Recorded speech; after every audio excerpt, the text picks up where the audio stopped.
নাম হচ্ছে বিধবা পাড়া। কি নাম? বিধবা পাড়া। নাম যখন শুনলাম আমার জানার ইচ্ছা হলো বিধবা পাড়ার নাম রাখার কারণটা কি। চাচা বলছে কি জানেন, বলছে আমাদের এই পাড়ার ছেলেদের কাজ, এলাকার ছেলেদের কাজ হচ্ছে সুন্দরবনে গিয়ে মধু ভাঙা, কাঠ কাটে, বাজারে এসে মধু বিক্রি করে, কাঠ বিক্রি করে, তারপরে সংসার চলে। খুব গরিব এলাকা, কিন্তু খুবই গরিব। চাচা বলছে আমাদের ছেলেপুলেরা যখন সুন্দরবনে মধু ভাঙতে যায়, কাঠ কাটতে যায়, সুন্দরবনের বাঘ গাল হাঁ করে সে ধরে ধরে মাঝে মধ্যে খেলায়। আপনারা পেপারে নিশ্চয়ই মাঝে মধ্যে দেখেন, মাঝে মধ্যে ধরে ধরে খেলায়। চাচা বলছে আমাদের পাড়ায় যে আপনার ছেলেদের সংখ্যা কমে যায় আর মহিলার সংখ্যা বেড়ে যায়, তাই আমাদের পাড়ার নাম হয়ে গেছে বিধবা পাড়া। বুঝতে পারছেন? ধামাখালি, লাউখালি, তুষখালি, বড় মোল্লাখালি, ছোট মোল্লাখালি, চুনোখালি। বড় কুমড়ো আছে আবার ছোট কুমড়ো আছে, আবার বড় কুমড়ো খালি আছে আবার ছোট কুমড়ো খালি আছে। হ্যাঁ, আটটা না কটা কুমড়ো খালি আছে ওইখানে আবার। বুঝতে পারছে? কোথায় যাবেন জলসা, বুঝতে পারছে কোথায় জলসা হচ্ছে বোঝা মুশকিল। হ্যাঁ, 8 নম্বর কুমড়ো খালি আছে আবার। যাই হোক, আপনার ওইদিকে একটা জায়গা আছে, নাম হচ্ছে ঝড়খালি। কি নাম? ঝড়খালি। ওখানে জলসায় গেছে আজ থেকে বহু বছর আগে। কমিটির ছেলেরা নিতে এসেছে আপনার নদীর, গিয়ে দেখছি নদী আর রাস্তা নেই। নদী কিভাবে যাব? কমিটির ছেলেরা নিতে এসেছে, বোট এনেছে, 2তলা বোট, বোটে করে নিয়ে যাবে নদী পার করে। আর এখন তো মনে হয় দোকান টোকান কিছু মনে হয় হলে হতে পারে নদীর পাড়ে, তখন তো নদীর পাড়ে দোকান টোকান তখন ছিল না, বেশ অনেক বছর আগের কথা বলছি। ড্রাইভারকে বলছি, ড্রাইভার তাহলে আপনি এক কাজ করেন, গাড়িতে থাকেন, আমি জলসা করে চলে আসবো। ড্রাইভার বলছে কি জানেন, বলছে ভাইজান চাকরি চলে যায় চলে যাবে, এখানে থাকবো না। বুঝতে পারছেন না, কঠিন জায়গা। যাই হোক, বোটে উঠলাম, বোটে উঠে দেখলাম যে গদি টদি ভালো করে বিছিয়ে এনেছে। আপনার বোটে করে যাচ্ছি নদী পার হয়ে, মনে করলাম ওপারে নদীর ওপারে গিয়েই মনে হয় জলসহ পেয়ে যাবো মনে হয়। ওপারে গিয়ে দেখছি, কাছাকাছি গিয়ে দেখছি কোনো আলো, লাইটিং, প্যান্ডেল যেমন একটা জলসায় হয় কোনো কিছু দেখতে পাচ্ছি না, কোনো নমুনা নাই। শুধু একটা আলো জ্বলছে, মনে হয় সরকার থেকে দিয়েছে, যেটা আপনার ওই সোলার যেটাকে বলে না, সেই একটা আলো। হ্যাঁ, তার নিচেই দেখছি একটা ভিআইপি ভ্যান দাঁড় করিয়ে রেখেছে। ভিআইপি ভ্যান আপনাদের গ্রামে পাড়ায় নিশ্চয়ই সেই ভ্যান আছে। কেউ বলে ইঞ্জিল ভ্যান, কেউ বলে পিক আপ ভ্যান, কেউ বলে মোটর ভ্যান। আবার হাওড়া জেলার এলাকায় আবার কিছু কিছু ছেলের নাম দিয়েছে, আবার শয়তান ভ্যান নাম দিয়েছে। বুঝতে পারছেন না? হ্যাঁ, যাই হোক, সেই ভ্যানটার ওপরে দেখছি এরকম মোটা একটা গদি বিছিয়ে এনেছে কমিটির ছেলেরা। বুঝতে পারছেন? মোটামুটি এরকম একটা হবে, আমি আর তার মাপিনি, মোটামুটি একটা মোটা মতন গদি হবে। আর গদিটা দেখছি ভালোই মোটা। ওপর থেকে যখন বোর্ডের ওপর থেকে দেখছি, আমি ভাবতাল ভালো নাই, এত মোটা গদি যখন বিছিয়ে এনেছে, তার মানে এখান থেকে আরো কত দূরে নিয়ে যাবে। বুঝতে পারছেন না? হ্যাঁ, এমন রাস্তা আপনাদের বলবো কি, ওই রাস্তা তো ইঞ্জিল ভ্যানের ওপরে করে যাচ্ছি, যেন মনে হচ্ছে এলাকায় যেন যুদ্ধ হয়েছে মনে হয়। রাস্তাঘাট এমন ভেঙে এমন অবস্থা। এলাকায় গিয়ে পৌঁছালাম, একজন মুরব্বী চাচা, অনেকে এসে মোসাফা করছে, একজন মুরব্বী চাচাই এসে মোসাফা করছে, হাত দুটো কাঁপছে। মুরব্বীদের অনেকে দেখবেন হাত কাঁপে, হাত দুটো কাঁপছে। আমার সাথে মোসাফা করে দাঁড়িতে হাত বুলাচ্ছে, মাথায় হাত বুলাচ্ছে, পেয়ে আমাকে খুব খুশি। বলছে বড় হুজুর পীর কেবলা এসেছিলেন, তার মানে আমার দাদু জানেরা গিয়েছিলেন, 5 হুজুরদের মধ্যে গিয়েছিলেন, তারপরে আর কাউকে পাইনি, ওরা আমাকেই ধরে নিয়ে গেছে। বুঝতে পারছেন না? হ্যাঁ, অনেক রাস্তা তো, যাক আপনার আমাকেই পেয়েছে, আমি গেছি মোটামুটি। হ্যাঁ, আপনার মুরব্বী চাচাকে জিজ্ঞাসা করছি, চাচা আপনাদের এই পাড়ার নাম কি? চাচার দেখি মন খারাপ, বলতে চাইনি কি নাম। চাচা অনেকক্ষণ পরে বলছে, ভাইপো আমাদের পাড়ার নাম হচ্ছে বিধবা পাড়া। কি নাম? বিধবা পাড়া। নাম যখন শুনলাম আমার জানার ইচ্ছা হলো বিধবা পাড়ার নাম রাখার কারণটা কি। চাচা বলছে কি জানেন, বলছে আমাদের এই পাড়ার ছেলেদের কাজ, এলাকার ছেলেদের কাজ হচ্ছে সুন্দরবনে গিয়ে মধু ভাঙা, কাঠ কাটে, বাজারে এসে মধু বিক্রি করে, কাঠ বিক্রি করে, তারপরে সংসার চলে। খুব গরিব এলাকা, কিন্তু খুবই গরিব। চাচা বলছে আমাদের ছেলেপুলেরা যখন সুন্দরবনে মধু ভাঙতে যায়, কাঠ কাটতে যায়, সুন্দরবনের বাঘ গাল হাঁ করে সে ধরে ধরে মাঝে মধ্যে খেলায়। আপনারা পেপারে নিশ্চয়ই মাঝে মধ্যে দেখেন, মাঝে মধ্যে ধরে ধরে খেলায়। চাচা বলছে আমাদের পাড়ায় যে আপনার ছেলেদের সংখ্যা কমে যায় আর মহিলার সংখ্যা বেড়ে যায়, তাই আমাদের পাড়ার নাম হয়ে গেছে বিধবা পাড়া। বুঝতে পারছেন? আমার নবীর জন্য আল্লাহ, আমাদের নবীর জন্য আল্লাহ তামাম পৃথিবীটাকে আল্লাহ সৃষ্টি করেছেন। জোরে হবে না? আপনারা যদি লক্ষ্য করে দেখেন, আল্লাহ এই পৃথিবীর জমিনটাকে কত সুন্দর করে আল্লাহ সাজিয়েছেন। কোন জায়গায় আল্লাহ পাহাড় দিয়েছেন, কোন জায়গায় জঙ্গল দিয়েছেন, কোন জায়গায় মরুভূমি দিয়েছেন, আবার কোন জায়গায় আল্লাহ সমুদ্র দিয়েছেন। আছে না নাই? জঙ্গল আছে, সমুদ্র আছে, মরুভূমি আছে, পাহাড়ও আছে। যে পৃথিবীর জমিনটাকে আল্লাহ কত সুন্দর করে সাজিয়েছেন। আল্লাহু আকবার। এই পৃথিবীর জমিনে যত পাহাড় আছে, সমস্ত পাহাড়ের মধ্যে আবার কিছু পাহাড়, গুরুত্বপূর্ণ পাহাড় আছে। আমরা অনেকে পাহাড় দেখতে পছন্দ করি, অনেকে আবার পাহাড়ে একটু ঘুরতে যান মাঝে মধ্যে। এমনও ব্যক্তি মানুষ আছে না নাই, ঘুরতে পছন্দ করে, আছে না? যে তবে আপনাদের ছোট ভাই ছেলে হিসাবে জানায়, আমার আল্লাহ তিনি নিজে বলছেন, তোমরা আমার সৃষ্টি জগৎ তোমরা ঘুরে ঘুরে ঘুরে ঘুরে দেখো। আর এই দেখার পরে, আল্লাহর সৃষ্টি জগৎ আপনি দেখার পরে আল্লাহ দরবারে যদি শুকরিয়া আদায় করেন, শুকরিয়া আদায় করার কারণে আল্লাহ আপনার আমল নামায় নেকি লিখে দেবেন। জোরে বলো, আরো জোরে হবে না? আমি যদি জিজ্ঞাসা করি এই গ্রামের এই পাড়ার, অর্থাৎ এখানে আমার যে সমস্ত ভাই চাচা এসে বসেছে, যে একটা জায়গায় আপনারা মাঝে মধ্যে ঘুরতে যান, নাম বললে ধরে নেবেন এক্ষুনি। হ্যাঁ, বাঙালিরা ঘুরতে যায়, বেশিরভাগ বাঙালি ঘুরতে যায়, যে একটু ফ্যামিলি নিয়েও যায় অনেকে ঘুরতে। জায়গাটার নাম হলো দীঘা। নাম শুনেছেন আপনারা? নাম শোনেন না? মনে হয় যাওয়া হয় না, মনে হয় নাকি? যা হয়তো নাকি প্রায় মাঝে মধ্যে আপনারা যান। যাই হোক, আপনার লোকে বলে যা আপনার জায়গাটা নাকি খারাপ, বলে না মানুষ? কিছু মানুষ, কিছু ব্যক্তি বলে জায়গাটা খারাপ নয়, ওখানে মানুষ গিয়ে যে ওই জায়গাটাকে, ওই পরিবেশটাকে তারা খারাপ করেছে, কিছু খারাপ ব্যক্তি, কিছু খারাপ মানুষ গিয়ে। তবে আপনাদের ছোট ভাই ছেলে হিসাবে জানাই, আমি আসিম বিল্লাহ সিদ্দিকী, আমি নিজেও গিয়েছিলাম দীঘায়। ওই আশেপাশে বিভিন্ন জায়গায় জলসা মাহফিল করি। নাচিন্দা বলে একটা জায়গা আছে, যে দীঘার কয়েক কিলোমিটার আগে, বেশ কিছু কয়েক কিলোমিটার আগে নাচিন্দা, ওখানে জলসা করি।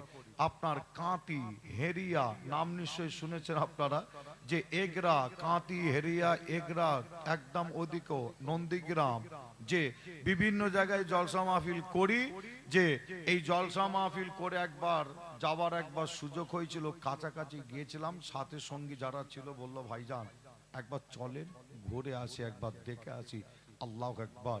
যে ওখানে গিয়ে আপনি আল্লাহর সৃষ্টি এই সমুদ্রটা যদি দেখেন, একটা জায়গায় বসে যদি আপনি দেখেন, অবাক হবেন। একটা মিনিটের জন্য সমুদ্রের পানির ঢেউটা কিন্তু বন্ধ একটা মিনিটের জন্য হয়নি। কি হয়েছে কি? আপনারা যারা গেছেন দেখেছেন, এক মিনিটের জন্য পানির ঢেউটা কিন্তু একটা মিনিটের জন্য বন্ধ হয় রে। এটাই আমার আল্লাহ পাকের কুদরত, তাই তো নাকি? আল্লাহর সৃষ্টি জগৎ, আলহামদুলিল্লাহ, ওখানে বসে আপনি পানির ঢেউ, অর্থাৎ সমুদ্র, আল্লাহর সৃষ্টি জগৎটা ওখানে বসে বসে দেখে আল্লাহ দরবারে যদি আপনি যুবক শুকরিয়া যদি আদায় করেন, ওখানে গিয়ে শুকরিয়া আদায় করার কারণে আল্লাহ আপনার আমল নামাই নেকি লিখে দেবেন। জোরে বলুন, আর একটু জোরে হবে না?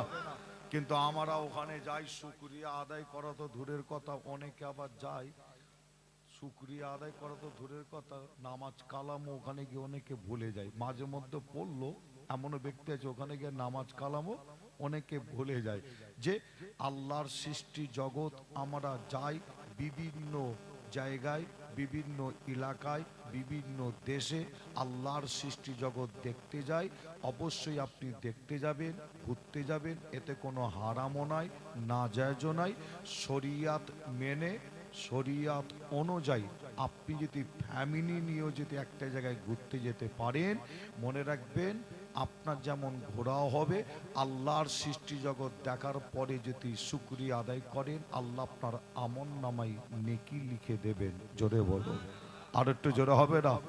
আপনাদের এই সমুদ্রের কথা বললাম, এই পৃথিবীর জমিনে এমন একটা পাহাড় আছে, যে পাহাড়টা পুরো পাহাড়টা আল্লাহর জান্নাতে যাবে, পুরো পাহাড়। আল্লাহু আকবার। অনেকে পাহাড় আপনারা দেখেন ঘুরতে যান, তবে একটা পাহাড়, পৃথিবীতে যত পাহাড় আছে সমস্ত পাহাড়ের মধ্যে একটা পাহাড়, পুরো পাহাড়টা জান্নাতে যাবে। পাহাড়টার নাম হাদিস শরীফ, হাদিসটার নাম হলো মেসকা শরীফ। এই মেসকা শরীফের মধ্যে পাওয়া যায়, পাহাড়টার নাম বলা হয় ওহুদের পাহাড়, ওহুদের ময়দান, ওহুদের জমিন বলা হয়। যে পাহাড়টা আছে কোথায়? আপনি পাহাড়টা পাবেন মদিনা শরীফে। ওই পাহাড়টায় আপনি গিয়ে যদি দেখেন, পাহাড়টা যদি ঘুরে ঘুরে দেখেন, এই পাহাড় দেখার পরে আপনি যদি মোবাইলও যদি দেখেন, আপনাদের প্রত্যেকের কাছে মোবাইল আছে না নাই? মোবাইলও যদি দেখেন, আল্লাহর জান্নাতে যে পাহাড়টা যাবে, আপনি মোবাইলে যদি সার্চ করেন ওহুদ পাহাড়, এই মোবাইলে দেখার পরে আল্লাহর দরবারে যদি আপনি একবার শুকরিয়া আদায় করেন, এই শুকরিয়া আদায় করার কারণে আল্লাহ আপনার আমল নামায় নেকি লিখে দেন। জোরে হবে না? জোরে হবে না?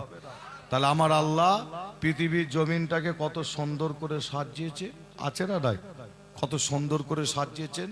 জান্নাতে যাবে পাহাড়, সেটাও পৃথিবীতে আছে। আবার এমনও নদী আছে পৃথিবীর জমিনে, যে নদীটাকে বলা হয় জান্নাতি নদী, যে নদীটাকে বলা হয় জান্নাতের নদী। ইতিহাস যারা পড়েছেন আপনারা নিশ্চয়ই নামও শুনেছেন, আপনারা ইতিহাস পড়েছেন। নদীটার নাম বলা হচ্ছে নীল নদ নদী। কি নদী বলা হয়? নীল নদ নদী। কোথা আছে? মিশরের জমিনে আছে। আল্লাহর যে আল্লাহর কত বড় নিয়ামতি নদী, আল্লাহু আকবার। যে ওই নদীটার নাম হলো জান্নাতি নদী বা জান্নাতি নদী বলা হয়।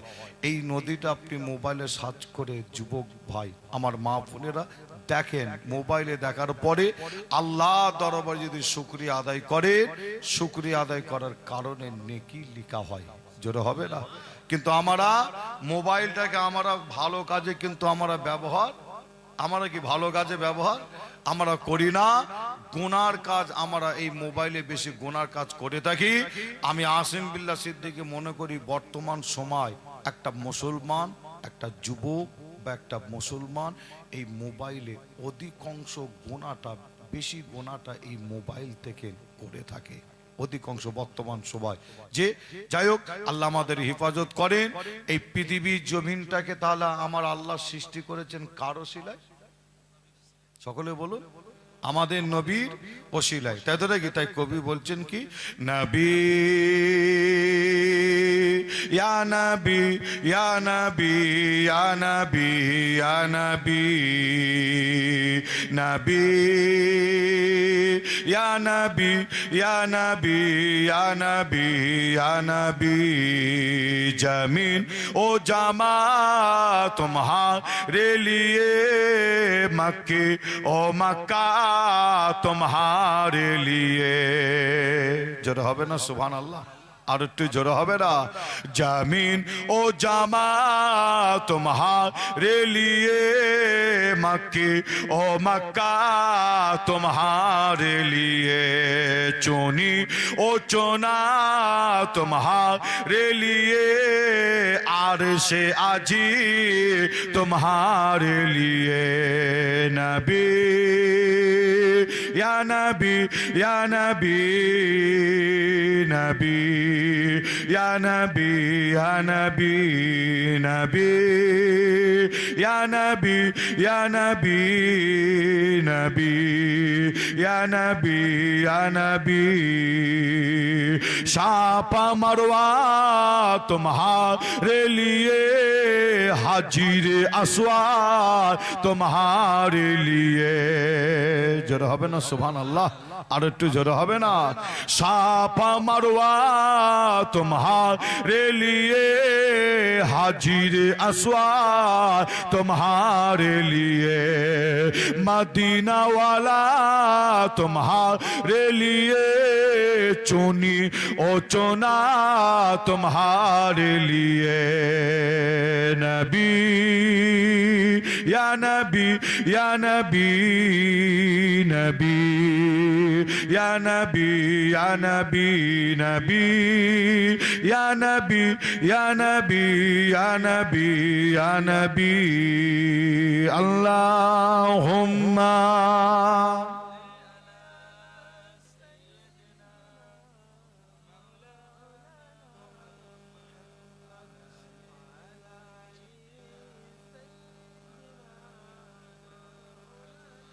बोलो ला इलाहा इल्लल्लाह, ला इलाहा, आरो मोहब्बते ला इलाहा इल्लल्लाह, ला इलाहा इल्लल्लाह, ला इलाहा इल्लल्लाह, ला इलाहा इल्लल्लाह, ला इलाहा इल्लल्लाह, ला इलाहा इल्लल्लाह, ला इलाहा ला इलाहा इल्लल्लाह, ला इलाहा इल्लल्लाह।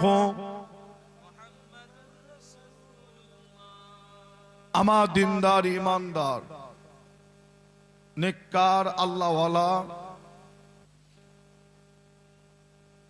আমার মুরব্বী, আমার চাচা জান গণেরা, আমার জওয়ান যুবক ভাইয়েরা, পর্দার অন্তরের আড়ালে অবস্থিত আমার মা ও বোনেরা,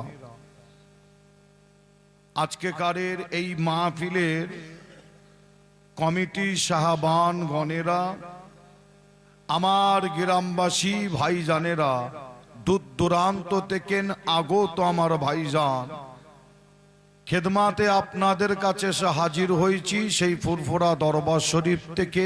আমি গুনাহগার আসেম বিল্লাহ সিদ্দিকী, আপনাদের ছোট ভাই, ছোট ছেলে হিসাবে খুবই অল্প টাইম, অল্প সময়ের জন্য আমি গুনাহগার আসেম বিল্লাহ আজ আপনাদের এই গ্রামে, আপনাদের পাড়ায়, আপনাদের এলাকায়, আপনাদের মাহফিলে এসে সর্বপ্রথমেই আলোচনা শুরু করার আগে আমার নবী পাকের একটা ছোট্ট হাদিস আপনাদের কাছে একটু মনে পড়ে, যে হাদিস শরীফের মধ্যে পাওয়া যাচ্ছে আমার আপনার নবী বলছেন, তারাকতু ফিকুম আমরাইনে কিতাবুল্লাহ ওয়া সুন্নাতে রাসূল।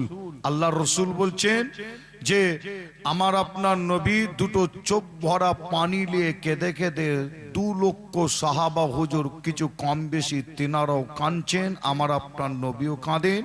আল্লাহ নবী কেঁদে কেঁদে বলেছিলেন, বাবা সাহাবারা সবর করো, আমি নবী তোমাদের কাছে কিছু বলতে চাই, জানাতে চাই। ওই সময় সাহাবা হুজুররা সবর করলেন। আল্লাহ নবী চোখ ভরা পানি নিয়ে কেঁদে কেঁদে আমার আপনার নবী সাহাবা হুজুরগণদের বললেন, আমি নবী, আমার এখানে আসা হবে কিনা জানি না, আমি রসুল, আমার আর বলা হবে কিনা তোমাদের কাছে আমি রসুল জানি না, তবে আমি নবী তোমাদের জন্য আর তাম পৃথিবীর মুসলমানের জন্য আমি নবী দুটো জিনিসকে আমানত হিসাবে রেখে যাচ্ছি। আর ওই দুটো জিনিসকে আমার পরে যারাই মজবুত করে ধরবে ওদের কেউ গুমরাও করতে পারবে না, আর ওদের কেউ ক্ষতিও করতে পারবে না। ওই দুটো জিনিসের মধ্যে আল্লাহ রসুল বলছেন, তারাকতু ফিকুম আমরাইনে কিতাবুল্লাহ ওয়া সুন্নাতে রাসূল। দুটো জিনিসের মধ্যে নাম্বার 1 হলো কোরআন, নাম্বার 2 হলো হাদিস। নাম্বার 1 হলো কি? কোরআন, নাম্বার 2 হলো হাদিস। আল্লাহ রসুল বলছেন, এই দুটো জিনিসকে যদি আমার পরে যদি মজবুত করে ধরতে পারো তাহলে তোমাদের কেউ গুমরাও করতে পারবে না, আর তোমাদের কেউ ক্ষতিও করতে পারবে না। একবার জোরে বলুন। জোরে হবে না? আমি আসিম বিল্লাহ আপনাদের ছোট ভাই ছেলে হিসাবে সর্বপ্রথমে আমার এই নবী পাকের হাদিসটা বলার একটাই কারণ, সে কারণটা হচ্ছে আপনারা জানেন 2025 সাল চলছে, আপনারা প্রত্যেকেই জানেন 2025 সাল। আর এই 2025 সাল সারা পৃথিবী জুড়ে কঠিন একটা প্ল্যান, কঠিন একটা চক্রান্ত চালানো হয় সারা পৃথিবী জুড়ে। মনে রাখবেন, ভারতের জমিনে পশ্চিম বাংলার বুকেও কিন্তু সেই একই প্ল্যান, একই চক্রান্ত। সেটা হলো কি, এই 2025 সারা পৃথিবী জুড়ে মুসলমানকে কিভাবে শেষ করা যায়, সারা পৃথিবী জুড়ে একটাই প্ল্যান, মুসলমানদের কিভাবে ধ্বংস করা যায়, সারা পৃথিবী জুড়ে এই একটাই প্ল্যান চক্রান্ত চালানো হয়। আপনাদের কাছে খবর আছে কিনা জানি না, তবে আমি আজ আপনাদের বলে যাই, এই পশ্চিম বাংলার জমিনে বিভিন্ন জেলায় জেলায় জেলায় জেলায়, পশ্চিম বাংলার বিভিন্ন জেলায় জেলায় মাস্তান রেডি করা হয় মুসলমানদের শেষ করার জন্য, ধ্বংস করার জন্য। আপনারা যদি বলেন ভাই পশ্চিম বাংলায় মাস্তান রেডি করা হচ্ছে, কই আমরা তো দেখতে পাইনি, তবে আপনাদের যদি একটু আমি উদাহরণ দিয়ে বলি নিশ্চয়ই আপনারা বুঝতে পারবেন।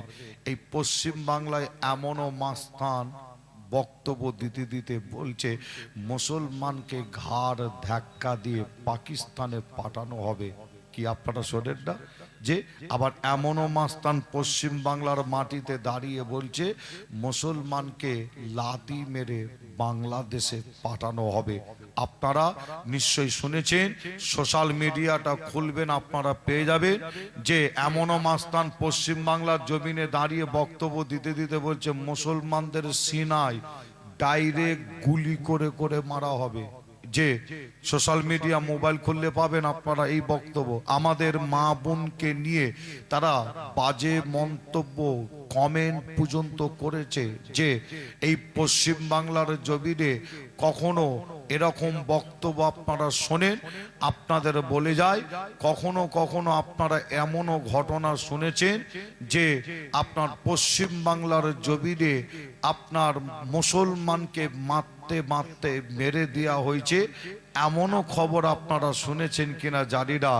যে এবং পশ্চিম বাংলার বাইরে কখনো গরুর গোশ খাওয়াকে কেন্দ্র করে ট্রেনের ভেতরে মারতে মারতে মেরে দেওয়া হয়, সেটা ইন্ডিয়ার ভেতরে, পশ্চিম বাংলার বাইরে। যে আপনারা শুনেছেন যে বাবরি মসজিদ একটি মসজিদ, সেটাকে তারা দখল করে নিয়েছে। সুপ্রিম কোর্টের রায়, এখানে রায় আছে, আমরা প্রত্যেকেই সেই রায় আমরা শুনেছি। দুনিয়ার কোর্ট, দুনিয়ার রায়, দুনিয়ার বিচার, সে বিচার করেছে। কিন্তু সুপ্রিম কোর্টের রায় ভারতবাসী হিসাবে প্রত্যেককে মানতে হবে, এটা সংবিধানে লেখা আছে। আপনাদের জানা আছে কিনা জানি না। সুপ্রিম কোর্ট যে রায়টা দেবে, আপনি একজন ভারতবাসী হিসাবে আপনাকে মানতে হবে। কিন্তু আমি আপনাদের কাছে জানতে চাই, একটু আপনারা বলুন, যখন বাবরি মসজিদের কথা যখন বলেছে, একটু জানার ইচ্ছা হয়, আপনারা বলুন যে বাবরি মসজিদের দলিল প্রমাণ কাগজপত্র ছিল কি ছিল না? কি মনে হয়, ছিল না? বাবরি মসজিদের দলিল প্রমাণ কাগজপত্র ছিল কি? আপনারা মাতালের মুখে আওয়াজে মোটামুটি বলছেন যে বাবরি মসজিদের দলিল প্রমাণ কাগজপত্র ছিল। আমি আপনাদের কাছে যদি জানতে চাই, আপনি কি নিজের চোখে বা আপনারা কি নিজের চোখে সেই কাগজপত্র দেখেছেন? দলিল দেখেছেন আপনারা? যে বলুন একটুখানি, যে আপনারা দেখেন। আপনারা যদি বলেন ভাই আপনি বলুন তো দেখি বাবরি মসজিদের দলিল প্রমাণ কাগজপত্র ছিল কিনা, আমি বলবো যে ছিল। তাহলে আপনারা ঘুরিয়ে যদি আবার আমাকে প্রশ্ন করেন আপনি কি নিজের চোখে দেখেছেন, আমিও বলবো যে না, আমিও দেখিনি। তাহলে আমরা মুসলমান এক বাক্যে আমরা বলছি, শুধু এখানে এই কজন মুসলমান বলছি যে না, সারা ভারতবর্ষের মুসলমান আমরা বলি বাবরি মসজিদের দলিল প্রমাণ কাগজ ছিল ছিল ছিল, তারপরও সুপ্রিম কোর্ট রায় দিয়েছে। আর এই বাবরি মসজিদের দলিল প্রমাণ কাগজ ছিল, আমরা বলছি এক বাক্যে আমরা মুসলমান কিভাবে বলছি, এইভাবে বলছি, আমাদের শরিয়াত ইসলাম কোনোদিন বলেনি তোমরা অন্য কোনো ব্যক্তির জায়গা জোর করে দখল করে সেখানে আল্লাহর ঘর মসজিদ তোমরা তৈরি করো। ইসলাম শরিয়াত বলেছে কি যে, আচ্ছা আপনারা বলুন, ইসলাম শরিয়াত কি হুকুম দিচ্ছে না নিষেধ করছে যে যদি কোনো ব্যক্তির জায়গা জোর করে দখল করে সেখানে আমরা মুসলমান যদি আল্লাহর ঘর মসজিদ যদি তৈরি করি, বলুন আপনারা প্রত্যেকে ওই মসজিদে নামাজ পড়লে ওই নামাজ আল্লাহর দরবারে কবুল হবে? কবুল হবে কি? আপনারা প্রত্যেকেই জানেন কবুল হবে না, আমিও জানি কবুল হবে না। এবার বলুন, যেখানে নামাজ পড়লে কবুল হবে না সেরকম জায়গায় আমরা নামাজ পড়তে পারি? আমরা নামাজ কি পড়তে পারি? বা জায়গা জোর করে দখল করে আমরা কি মসজিদ তৈরি করতে পারি? যে না। তাই আমাদের মনের বিশ্বাস, মুসলমান যখন মসজিদ করে ইবাদত করার জন্য, কারো জায়গা জোর করে দখল করা জায়গা, যে জোর করে দখল করার জায়গার উপরে মুসলমান মসজিদ তৈরি করে না, তাই তো নাকি? তাই আমার মনের বিশ্বাস, বাবরি মসজিদের দলিল প্রমাণ কাগজ ছিল, কিন্তু সুপ্রিম কোর্ট রায় দিয়েছে মসজিদ হবে না।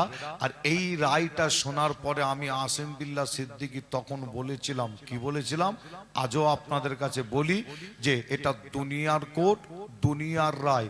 অবশ্যই সংবিধানে লেখা আছে সুপ্রিম কোর্টের রায় মানতে হবে ভারতবর্ষ হিসাবে, যে এটা দুনিয়ার কোর্ট, দুনিয়ার রায়, দুনিয়ার বিচার।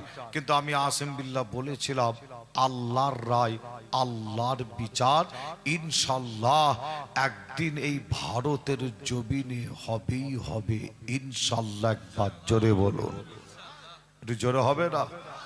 যে একদিন না একদিন হবে আল্লাহর বিচার, আল্লাহর রায়। এটা তো দুনিয়ার কোর্ট, দুনিয়ার রায়, দুনিয়ার বিচার দিয়েছে।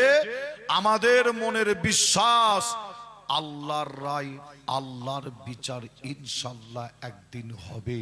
আপনাদের জানাই আল্লাহর ঘর যে আপনার ইনশাল্লাহ আল্লাহ একদিন বিচার করবে। কেন হাদিস শরীফের মধ্যে পাওয়া যাচ্ছে কাবা শরীফ মুসলমানদের কেবলাকে ভাঙার জন্য একটা বড় টপ র্যাঙ্কের মাস্তান, নাম ছিল কি আব্রাহাম বাদশাহ। যে আব্রাহাম বাদশাহ বিশাল সৈন্যবাহিনী নিয়ে যাচ্ছে, কাবা রাখা হবে না, মুসলমানদের কেবলা ভেঙে দেওয়া হবে। যে ওই আব্রাহাম বাদশার সাথে মোকাবেলা করার জন্য আল্লাহ কাকে পাঠিয়েছিলেন? কাকে পাঠিয়েছিলেন? পাখির একটা দলকে, তাই তো নাকি? যে তবে আপনাদের বলে যাই, কাবা শরীফের ওখানে কিছু মুসলমান ছিল, আব্রাহাম বাদশার বিশাল সৈন্যবাহিনী দেখে ওই মুসলমানেরা করেছিল কি জানেন, কাবা শরীফের পাশেই একটা উঁচু পাহাড় ছিল, আজও সেই পাহাড়টা আছে।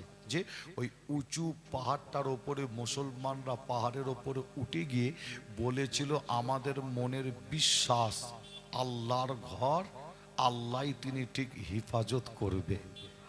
জোরে বলবেন না? আমার আল্লাহ করলেন কি, একটা পাখির দলকে পাঠিয়ে দিল। আপনারা জানেন পাখিটার নাম আল্লাহর কোরআন শরীফের মধ্যে পাওয়া যায়। আর পাখি কোনো বড় বড় পাখি যে না, ছোট ছোট পাখি, পাখির দল ঝাঁকে ঝাঁকে ঝাঁকে ঝাঁকে পাখির দল উড়ে উড়ে এসে আব্রাহাম বাদশার সৈন্যবাহিনীর সাথে মোকাবেলা করার জন্য তারা করেছিল কি, একটা পাহাড়ের ওপরে এসে তো তারা সর্বপ্রথম নামছে। পাহাড়ের ওপরে ঝাঁকে ঝাঁকে ঝাঁকে ঝাঁকে পাখি এসে পাহাড়ের ওপরে নামছে। কেন জানেন? ওই পাহাড়ের ওপরে নেবে পাখির দলেরা তারা ঠোঁটে করে, মুখে করে, পায়ে করে ছোট ছোট পাথর আবার তুলছে পাহাড় থেকে। মোকাবেলা তো করতে হবে। কিভাবে মোকাবেলা করবে? পাখিগুলো ছোট ছোট, অনেক বড় পাখি নাই, পাখিগুলো ছোট ছোট, আর ওই পাখি আবার পাথর তুলছে যে কত ছোট হতে পারে, আর অনেক ছোট। পাখির দলেরা পাথর ঠোঁটে করে মুখে করে তুলে যে আল্লাহর আসমানে উড়ে যাচ্ছে। আব্রাহাম বাদশার সৈন্য আগিয়ে আগিয়ে যাচ্ছে কাবার দিকে। কাবা রাখা হবে না, কাবা ভেঙে দেওয়া হবে। আব্রাহাম বাদশার সৈন্য বাহিনীরা একদম আপনার আব্রাহাম বাদশার সৈন্য বাহিনীর মাথার উপরে পাখির দলেরা গিয়ে তারা মোকাবেলা করছে। কিভাবে? মুসলমানের ঘরে ছেলে মেয়েরা, বারা তরুণেরা, আয়ামা নওজওয়ান যুবকেরা, পর্দার অন্তরালে মা বোনেরা, এ আমার নবী প্রেমিকেরা, তাই আমি আসিম বিল্লাহ আপনাদের ছোট ভাই, ছোট ছেলে হিসাবে আপনাদের জানিয়ে দে যায়, এ যুবকেরা, এই 2025 সাল কঠিন সময়, কঠিন টাইম, সারা পৃথিবী জুড়ে কঠিন প্ল্যান চালানো হয়, কঠিন চক্রান্ত চালানো হয়। এ যুবকেরা, এই 2025 সাল আপনাদের কাছে খবর আছে কিনা জানি না, এই পশ্চিম বাংলার জমিনে বিভিন্ন জেলায় জেলায় জেলায় জেলায় মাস্তান রেডি করা হয় মুসলমানদের শেষ করার জন্য, খতম করার জন্য। তাই আমি আসিম বিল্লাহ সিদ্দিকী আপনাদের কাছে একটা মেসেজ দিয়ে যায়, এ যুবকেরা, এই কঠিন সময়, কঠিন টাইমে আমার নবীর হাদিসটা একটু মনে রাখো। আল্লাহ রসুল বললেন, আমার নবী বললেন, তারাক্তু ফিকুম আমরাইনে কিতাবুল্লাহ ওয়া সুন্নাতে রাসূল। এ নবী প্রেমিকেরা, কোরআন হাদিস মজবুত করে ধরুন আর মোকাবেলা করার জন্য তৈরি হন। মোকাবেলা করার সময় এসে গেছে, মোকাবেলা করতে হয়। এ যুবকেরা তৈরি হও, আমার মা বোনেরা তৈরি হয়, আমার মুরব্বী চাচারা তৈরি হয়, মোকাবেলা করতে হয়। মোকাবেলা করবেন কিভাবে? হাতে তরবাল, হাতে লাঠি, হাতে পিস্তল, হাতে অস্ত্র নিয়ে মোকাবেলা করবেন। যে না, আমি আসিম বিল্লাহ এই শিক্ষা আপনাদের দিতে পারি না। যদি মোকাবেলা করতে হয়, আল্লাহর ওলিরা তারা যেভাবে মোকাবেলা করেছিল তাদের দেখে আপনাকে আমাকে শিক্ষা নিতে হয়। এ নবী প্রেমিকেরা, আল্লাহর ওলিরা মোকাবেলা করেছিল। ইতিহাসের কথা বললে নিশ্চয়ই বুঝতে পারবে, ইতিহাস পড়লে জানতে পারবে, ইতিহাস শুনলে জানতে পারবে। ইতিহাস সাক্ষী দেয়, ইতিহাসের মধ্যে পাওয়া যায় এত বড় ভারতের জমিনে মাথায় টুপি দেনেওয়ালা, কলমা পড়েনেওয়ালা একজন মুসলমান ছিল না। এত বড় ভারতের জমিনে একটা মুসলমান ছিল না। আমার আল্লাহ পাক এত বড় ভারতের জমিনে আল্লাহ সর্বপ্রথমে একজন ওলি বান্দাকে আল্লাহ পাঠিয়েছিল। এ নবী প্রেমিকেরা, এত বড় ভারতের জমিনে একজন ওলি বান্দা এসে মোকাবেলা করেছিল। হাতে তরবাল, হাতে লাঠি, হাতে পিস্তল, হাতে অস্ত্রের প্রয়োজন পড়ে না। এ নবী প্রেমিকেরা, আমার আল্লাহ ওই ওলি বান্দাকে আল্লাহ পাঠিয়েছিল কোথায়? এই ওলি বান্দাকে আল্লাহ এত বড় ভারতের জমিনে কোথায় পাঠিয়েছিল? ইতিহাস সাক্ষী দেয়, আল্লাহ পাক তেনাকে পাঠিয়েছিল রাজস্থান আজমির শরীফ মরুভূমি এলাকায়। আল্লাহ তেনাকে পাঠিয়ে দিয়েছিল। এ যুবকেরা, খাজা হুজুরের জীবনী খুললে পাবে, ইতিহাস খাটলে দেখতে পাবে আমার আল্লাহ পাক খাজা হুজুরকে এই ভারতের জমিনে আল্লাহ আজমির শরীফ রাজস্থানের জমিনে আল্লাহ তিনাকে যখন পাঠিয়েছিল, খাজা হুজুর রাজস্থান আজমির শরীফের জমিনে গিয়ে দেখে রাজস্থানের মানুষেরা অন্যায় কাজে লিপ্ত, গুনার কাজে লিপ্ত। রাজস্থানের মানুষেরা মহিলাদের উপরে অত্যাচার, গুনার মধ্যে ডুবে আছে। গরিবের উপরে অত্যাচার, গরিবের উপরে জুলুম। এ নবী প্রেমিকেরা, আল্লাহর ওলি ওই সময় করেছিল কি জানে?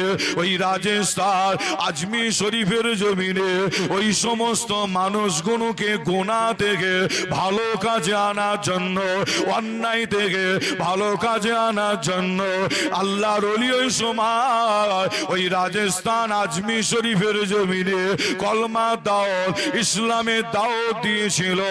আল্লাহর ওলি ওই সমস্ত মানুষগুলোকে অন্ধকার থেকে আলোতে আনার জন্য কলমা দাওয়াত, ইসলামের দাওয়াত দিয়েছিল। খাজা হুজুরের জীবনী সাক্ষী দেয়, ওই সময় রাজস্থান আজমির শরীফের জমিনে কিছু মানুষের মনে রাগ হয়েছিল, এই মুসলমানটাকে ভারতের জমিনে থাকতে দেয়া হবে না, তাড়িয়ে দিতে হবে।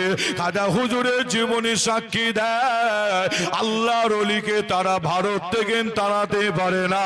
এ নবী প্রেমিকেরা, আল্লাহর ওলিকে যখন ভারত থেকে তাড়াতে পারে না, ওই সময় রাজস্থান আজমির শরীফের জমিনে কিছু মাস্তান তৈরি হলো, আল্লাহর ওলিকে জানে মারার প্ল্যান করেছিল। আল্লাহর ওলি জীবনী সাক্ষী দেয়, এই ভারতের মানুষ একদিকে, আল্লাহর ওলি আর একদিকে। আল্লাহর ওলি একটা পশম পর্যন্ত কেউ হিলানোর ক্ষমতা হয়নি।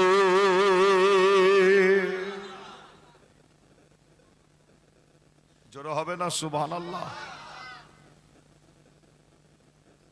আল্লাহর ওলি মোকাবেলা করেছিলেন।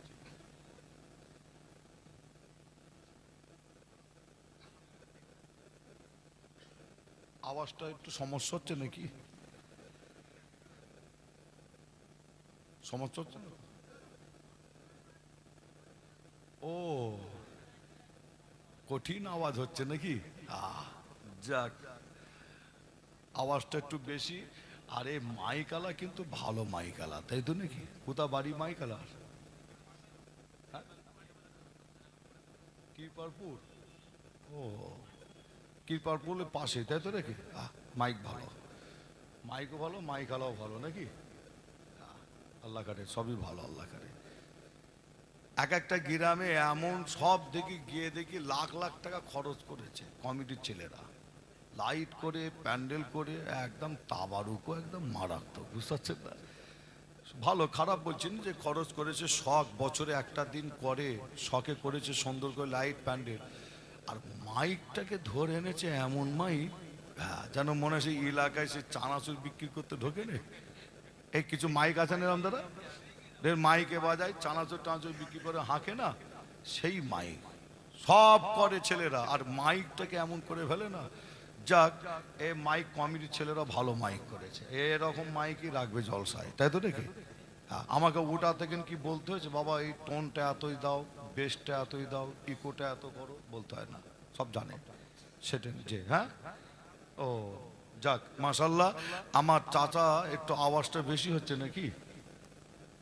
ঠিক আছে আওয়াজ এবার ঠিক আছে? হ্যাঁ ঠিক আছে। যাই হোক, সামনের দিকে একটু আগে নালে এসে বসুন, তাই তো নাকি? আর পিছনের দিকে আমার ভাইরা চট বিছিয়ে দিয়েছে। যে সমস্ত ভাই দাঁড়িয়ে আছেন, একটু যদি মেহরবানি করে এসে বসতেন, মাহফিলটা আরো সৌন্দর্য হতো, দেখতে আরো সৌন্দর্য লাগতো, ভালো, তাই তো নাকি? যে আসেন, আপনারা বসেন সকলে, একবার দরুদ শরীফ আল্লাহুম্মা।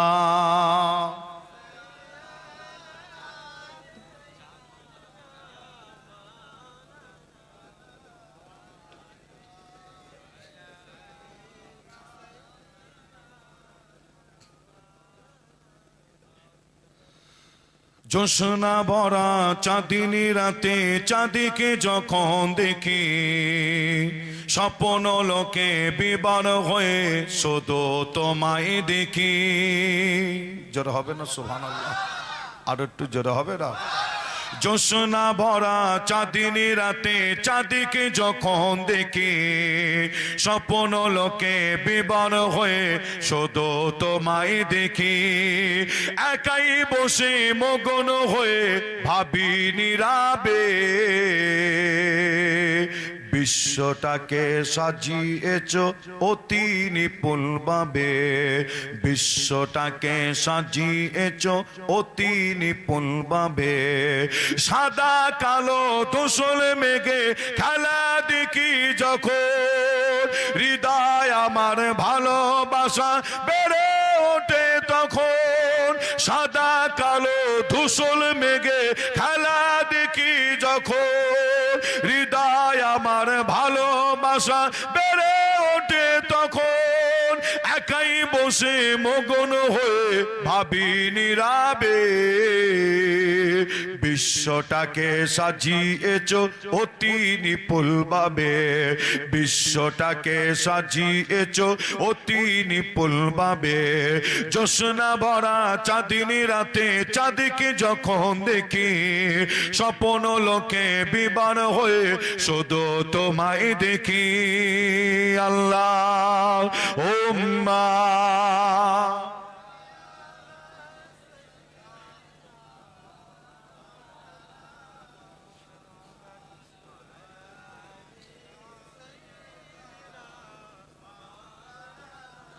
আমার দিনদার ইমানদার নেককার আল্লাহওয়ালা ভাইজানেরা, জওয়ান যুবকেরা, পর্দার অন্তরের আড়ালে অবস্থিত আমার মা ও বোনেরা, আলোচনা করতে করতে ছেড়ে রেখেলাম কোথায়?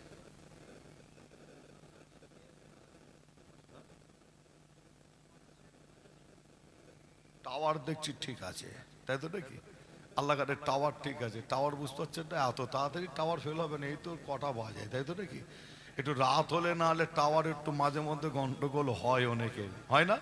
হ্যাঁ, বাজারের সিম কার্ড, যে বাজারে সিম কার্ড আপনার সিম বেরিয়েছে, সিম কিনে মোবাইলে লাগিয়ে আপনি এমন একটা গ্রামে এমন একটা পাড়ায় যাবেন, গিয়ে দেখবেন আপনার মোবাইলে টাওয়ার নাই, টাওয়ার ফেল। এমনও কিছু কিছু গ্রাম পাড়া আজও আছে বলে মনে হয়, টাওয়ার পাওয়া যায় না। আমি আপনাদের নাম বললে বুঝতে পারবেন নিশ্চয়ই। বেশ কয়েক বছর আগে আমি গিয়েছিলাম, বুঝতে পারছে, ধামাখালি, লাউখালি, তুষখালি, বড় মোল্লাখালি, ছোট মোল্লাখালি, চুনোখালি। বড় কুমড়ো আছে আবার ছোট কুমড়ো আছে, আবার বড় কুমড়ো খালি আছে আবার ছোট কুমড়ো খালি আছে। হ্যাঁ, আটটা না কটা কুমড়ো খালি আছে ওইখানে আবার, বুঝতে পারছে। কোথায় যাবেন জলসা, বুঝতে পারছে কোথায় জলসা হচ্ছে বোঝা মুশকিল। হ্যাঁ, 8 নম্বর কুমড়ো খালি আছে আবার। যাই হোক, আপনার ওইদিকে একটা জায়গা আছে, নাম হচ্ছে ঝড়খালি। কি নাম? ঝড়খালি। ওখানে জলসায় গেছে আজ থেকে বহু বছর আগে। কমিটির ছেলেরা নিতে এসেছে আপনার নদীর, গিয়ে দেখছি নদী আর রাস্তা নেই। নদী কিভাবে যাব? কমিটির ছেলেরা নিতে এসেছে, বোট এনেছে, 2তলা বোট। বোটে করে নিয়ে যাবে নদী পার করে। আর এখন তো মনে হয় দোকান টোকান কিছু মনে হয় হলে হতে পারে নদীর পাড়ে, তখন তো নদীর পাড়ে দোকান টোকান তখন ছিল না, বেশ অনেক বছর আগের কথা বলছি। ড্রাইভারকে বলছি, ড্রাইভার তাহলে আপনি এক কাজ করেন, গাড়িতে থাকেন, আমি জলসা করে চলে আসবো। ড্রাইভার বলছে কি জানেন, বলছে ভাইজান চাকরি চলে যায় চলে যাবে, এখানে থাকবো না। বুঝতে পারছেন না, কঠিন জায়গা। যাই হোক, বোটে উঠলাম, বোটে উঠে দেখলাম যে গদি টদি ভালো করে বিছিয়ে এনেছে। আপনার বোটে করে যাচ্ছি নদী পার হয়ে, মনে করলাম ওপারে নদীর ওপারে গিয়েই মনে হয় জলসহ পেয়ে যাবো মনে হয়। ওপারে গিয়ে দেখছি, কাছাকাছি গিয়ে দেখছি কোনো আলো, লাইটিং, প্যান্ডেল যেমন একটা জলসায় হয়, কোনো কিছু দেখতে পাচ্ছি না, কোনো নমুনা নাই। শুধু একটা আলো জ্বলছে, মনে হয় সরকার থেকে দিয়েছে, যেটা আপনার ওই সোলার যেটাকে বলে না, সেই একটা আলো।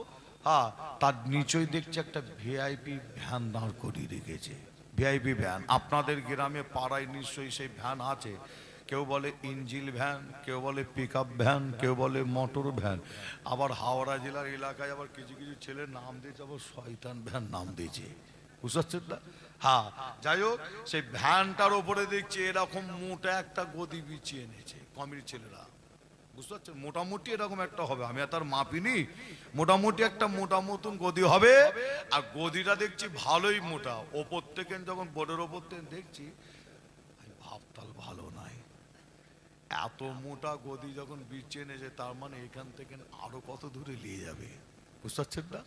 হ্যাঁ, এমন রাস্তা আপনাদের বলবো কি, ওই রাস্তা তো ইঞ্জিল ভ্যানের ওপরে করে যাচ্ছি, যেন মনে হচ্ছে এলাকায় যেন যুদ্ধ হয়েছে মনে হয়। রাস্তাঘাট এমন ভেঙে এমন অবস্থা।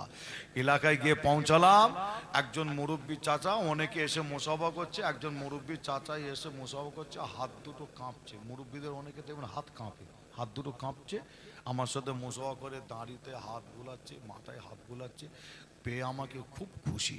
বলছে বড় হুজুর পীর কেবলা এসেছিলেন, তার মানে আমার দাদু জানেরা গিয়েছিলেন, 5 হুজুরদের মধ্যে গিয়েছিলেন, তারপরে আর কাউকে পাইনি, ওরা আমাকেই ধরে নিয়ে গেছে।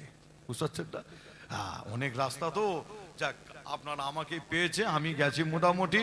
হ্যাঁ, আপনার মুরব্বী চাচাকে জিজ্ঞাসা করছি, চাচা আপনাদের এই পাড়ার নাম কি? চাচার দেখি মন খারাপ, বলতে চাইনি কি নাম। চাচা অনেকক্ষণ পরে বলছে, ভাইপো আমাদের পাড়ার নাম হচ্ছে বিধবা পাড়া। কি নাম? বিধবা পাড়া। নাম যখন শুনলাম আমার জানার ইচ্ছা হলো বিধবা পাড়ার নাম রাখার কারণটা কি। চাচা বলছে কি জানেন, বলছে আমাদের এই পাড়ার ছেলেদের কাজ, এলাকার ছেলেদের কাজ হচ্ছে সুন্দরবনে গিয়ে মধু ভাঙা, কাঠ কাটে, বাজারে এসে মধু বিক্রি করে, কাঠ বিক্রি করে, তারপরে সংসার চলে। খুব গরিব এলাকা, কিন্তু খুবই গরিব। চাচা বলছে আমাদের ছেলেপুলেরা যখন সুন্দরবনে মধু ভাঙতে যায়, কাঠ কাটতে যায়, সুন্দরবনের বাঘ গাল হাঁ করে এসে ধরে ধরে মাঝে মধ্যে খেলায়। আপনারা পেপারে নিশ্চয়ই মাঝে মধ্যে দেখেন, মাঝে মধ্যে ধরে ধরে খেলায়। চাচা বলছে আমাদের পাড়ায় যে আপনার ছেলেদের সংখ্যা কমে যায় আর মহিলার সংখ্যা বেড়ে যায়, তাই আমাদের পাড়ার নাম হয়ে গেছে বিধবা পাড়া। বুঝতে পারছেন? আবার মাঝে মধ্যে বলছে, চাচা বলছে মাঝে মধ্যে বাঘ নাকি গ্রামে ঢুকে আসে মাঝে মধ্যে। ওখানে জলসা করতে উঠেছি, এখানে যেমন হজ করছি ওখানেও উঠেছি, হজ করতে করতে মাঝে মধ্যে মোবাইলটা খালি আমি দেখছি। আমি ওখানে গ্রামে যাওয়া থেকে মোবাইলটা দেখছি, যদি একটা ঢুকে পড়ে। বুঝতে পারছেন? চাচা বলেছে মাঝে মধ্যে ঢুকে পড়ে বাঘ, আর মাঝে মধ্যে আমি খালি মোবাইল দেখছি। কেন জানেন? মোবাইল দেখছি, লক্ষ্য করে দেখছি যাওয়া থেকে একটাও টাওয়ার নাই, ফুল মোবাইলের টাওয়ার ফেল। আজকে আপনাদের এই গ্রামে আপনাদের পাড়ায় এসে দেখছি মাশাল্লাহ মারহাবা, আপনারা যারাই এসে এখানে বসেছেন আপনাদের প্রত্যেকের মাশাল্লাহ ফুল টাওয়ার, তাই তো নাকি? মোটামুটি বলা যাবে না, একদম ফুল টাওয়ার। আলোচনা করতে করতে আমি ছেড়ে রেখে এলাম কোথায়, যে দুটো জায়গায় ছেড়ে রেখে এসছি। একটা হলো যে ছোট ছোট পাখি, তাই তো নাকি? আর একটা জায়গায় হলো কোথায়, যে খাজা মঈনুদ্দিন চিশতি আজমিরি হুজুরের জীবনী খুললে আপনি পাবেন ভারতের জমিনে একা তাকে তাড়ানোর প্ল্যান করেছিল, তাড়াতে পারে না। যে আজকে আমরা পশ্চিম বাংলায় অনেক মুসলমান, কিন্তু এনআরসির নাম শুনলে অনেকে ভয়ে পেরেশান। কি পেরেশান নাই? যদি কেন্দ্র সরকার কালকে যদি ঘোষণা দেয়, কেন্দ্র সরকার কোন এক নেতা যদি ঘোষণা দেয় আগামী কাল কি অমুক তারিখ থেকে এনআরসি একদম ফাইনাল ডিসিশন আমরা লিচি হবে, আর ওই এনআরসিটা শুরু হবে কোথা থেকে? এনআরসির প্রথম কাজ শুরু হবে স্বরূপনগর, বসিরহাট, এই আশপাশে এলাকায় প্রথম এনআরসির কাজ আমরা শুরু করব। কেন্দ্র সরকার যদি ঘোষণা দেয়, আমার মনে হয় যে মুসলমান আর তখন বাড়িতে থাকবে না। কোথায়? কেউ আধার কার্ড, কেউ প্যান কার্ড, কেউ জমির দলিল, কেউ পার্টি অফিস, কেউ বিডিও অফিস, তাই তো নাকি? কার নাম ভুল, নাম ঠিক করছে, সব পেরেশান, তাই তো নাকি? তবে আমি আপনাদের ছোট ভাই ছেলে হিসাবে বলে যাব, নামের যদি কোনো ভুল তাকে ঠিক করে নেন। যে এটা অনেকে ভুল করে, অবশ্যই ঠিক করে। ও কোন নেতা, কোন পীরজাদা, কোন সংগঠন কি বলল, ওদিকে খেয়াল করবেন না। বুঝতে পারছেন? এদিকে বলছে বক্তব্য দিতে দিতে আমি এনআরসি করতে দেবো না, এনআরসি হবে না, কলকাতার রাজপথ বন্ধ করে দেবো, যদি গুলি যদি আগে যদি সিনাই যদি গুলি নিতে হয়, সিনাই গুলি আগে আমি নেবো। বুঝতে পারছেন না? হ্যাঁ, আর মানুষ তো বিরোধী নারীর তাকবীর আল্লাহু আকবার, যাতা ব্যাপার। আর ওই উনি আবার মাইক থেকে নেবে গিয়ে বাড়িতে ফোন করে বলছে আধার কার্ডটা আলমারি থেকে বার করে রাখবে তো, নামটা আমার একটু ভুল আছে, ঠিক করে নিতে হবে গিয়ে। কি বুঝতে পারছেন না? হ্যাঁ, বুঝতে পারছেন না? উনি বলছে এনআরসি হবে না, এনআরসি করতে দেবো না, যদি হয় কলকাতার রাজপথ বন্ধ করে দেবো, সিনায় যদি গুলি নিতে হয় আগে সিনায় আমি গুলি নেবো। শুধু তোমাদের একটাই কাজ, কি কাজ? শুধু আমার সংগঠনের ছাতার তলায় চলে আসো, আর এই ছাতার তলায় আসতে গেলে 100 করে দিতে হবে, 200 করে দিতে হবে, বুঝতে পারছেন না? আর এর বক্তব্য দিয়ে এখানে মানুষ তকবে নেবে গিয়ে, স্টেজ থেকে নেবে গিয়ে বলছে প্যান কার্ডটা একটু দেখে রাখো তো, মনে হচ্ছে ভুল আছে, ঠিক করতে হবে। খবরদার, আপনাদের ছোট ভাই ছেলে হিসাবে আবারও বলছি, কঠিন সময় যদি কাগজপত্র ভুল থাকে অবশ্যই ঠিক করে নেওয়াটা ভালো না খারাপ? ভালো না খারাপ? অবশ্যই ঠিক করে নিতে হয়। আর আপনাদের বলে যাই, কাগজপত্র যদি ঠিকও থাকে মনে রাখবেন ওই কাগজ আপনাকে আমাকে বাঁচাতে পারবে না। কেন? বাবরি মসজিদের দলিল প্রমাণ কাগজ ছিল, কিন্তু ওই দলিল প্রমাণ কাগজ বাবরি মসজিদকে বাঁচাতে পারেনি, তাই তো নাকি? তার বলে এটা নয় আপনার কাগজ ভুল আছে, ভুল রেখে দিবেন যে না, অবশ্যই ঠিক করুন, আল্লাহর ওপরে ভরসা রাখুন। ইনশাল্লাহ গরিবে নওয়াজ খাজা মঈনুদ্দিন চিশতি আজমিরি হুজুরের ওপরে আল্লাহর মাদাত যেমন হয়েছিল, আমাদের ওপরও আল্লাহর মাদাত ইনশাল্লাহ হবে। একবার জোরে বলুন, আর একটু জোরে হবে না?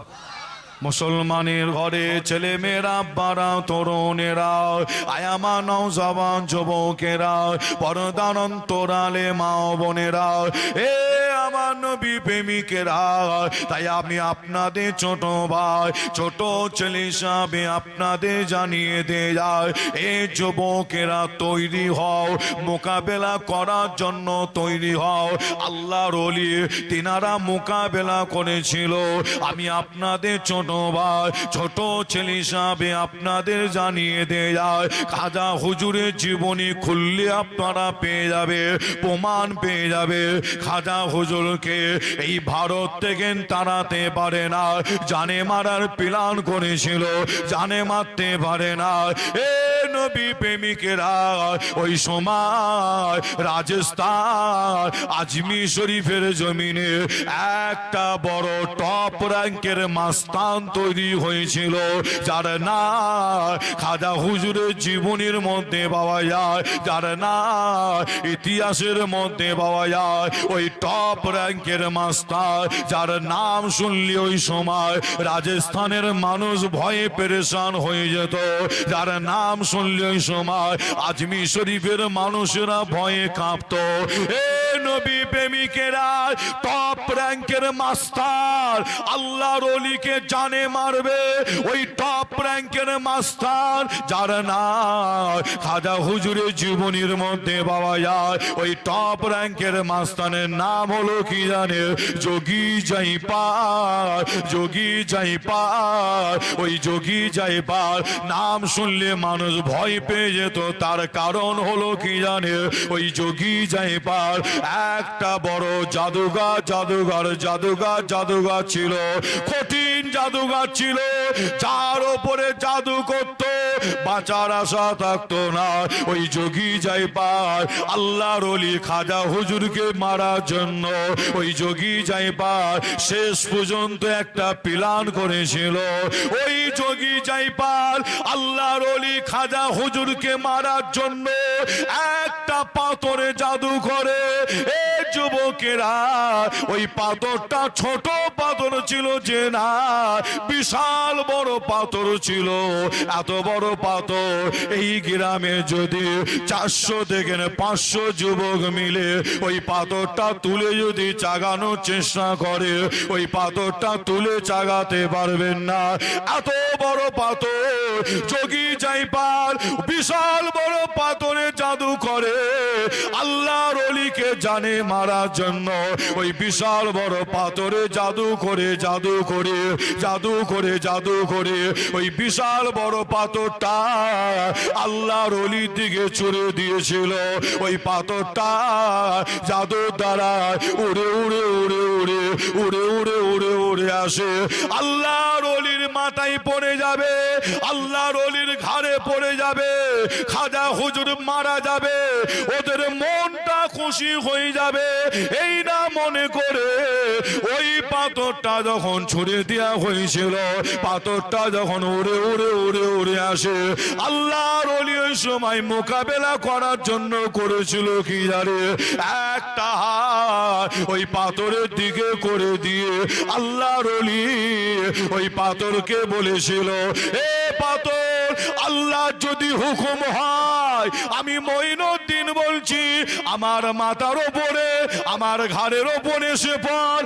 এ পাথর, আল্লাহ যদি হুকুম যদি না হয় তুই ওই জায়গায় ওই অবস্থায় রয়ে যা রয়ে যা রয়ে যা রয়ে যা রয়ে যা। আল্লাহর ওলির মুখের কথাটা ওই সময় আল্লাহ দরবারে কবুল হয়ে গিয়ে ওই পাথরটা ওই জায়গায় ওই অবস্থায় রয়ে গিয়েছিল।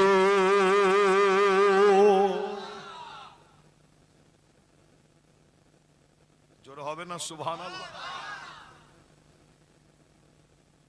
বলুন আজও পর্যন্ত সেই পাথরটা আছে না নাই?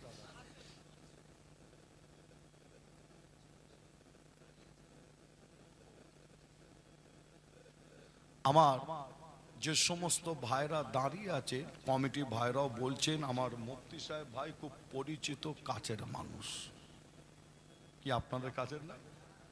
মহব্বতের কাছের, আমারও মহব্বতের কাছের মানুষ। আল্লাহ করে যে প্রায় মনে হয় ফুরফুরা শরীফও দেখা হয়েছে, আবার জলসা মাহফিলে আশেপাশে আসলেও দেখা হয়। আল্লাহ করে তাই তো নাকি?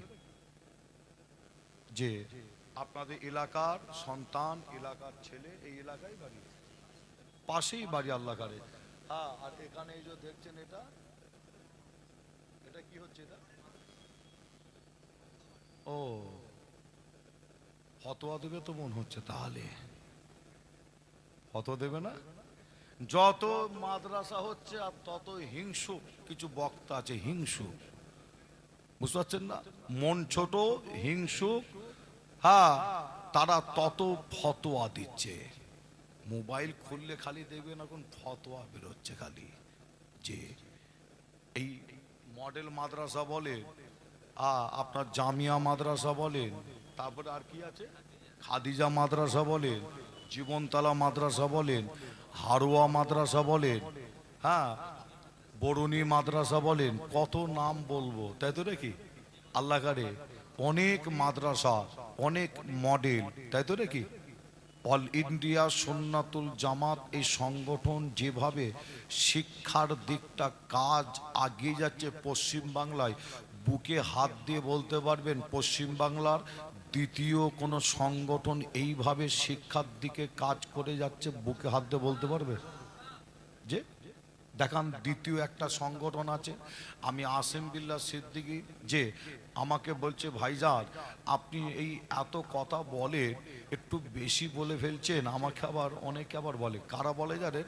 যারা আমার সাথে খুব বেশি ওঠা বসা, তাছাড়াও তো এমনি টপ করে কেউ বলতে পারবে না, খুব ওঠা বসা, মহব্বত, ভালোবাসা। হ্যাঁ ভাইজান আপনি একটু যেন বেশি বলছেন।